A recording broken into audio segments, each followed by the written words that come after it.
Hello mga idol, kamusta? Meron tayo ngayong kasamang isang aplikante. Anong pangalan mo, idol? Ako po si PNP applicant Jigger Perez Rosas. Ilang taon ka na? 24 years old. Taga saan ka, idol? I'm from the islands of Sibuyan in the municipality of San Fernando within the province of Romblon.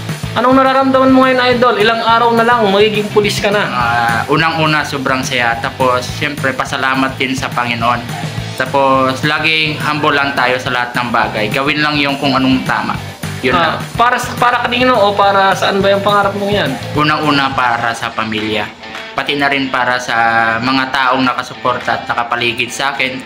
Para mabigyan ko rin ng maayos at maginhawang buhay yung pamilya ko. At magkaroon ng maayos na pamumuhay doon sa amin.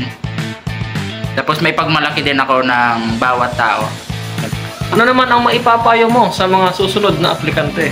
So, ang mapapayo ko lang po sa susunod na mga aplikante na apply sa PNP, unang-una maging handa kayo. Tapos, pag-isipan nyo muna kung gusto nyo ba talaga maging PNP. Hindi na yung a-apply lang kayo, pero hindi nasa puso nyo yung pag-a-apply. Kaya magsisisi din kayo sa bandang dulo. Okay, thank you, idol. Galingan mo sa loob, ha? Maraming salamat.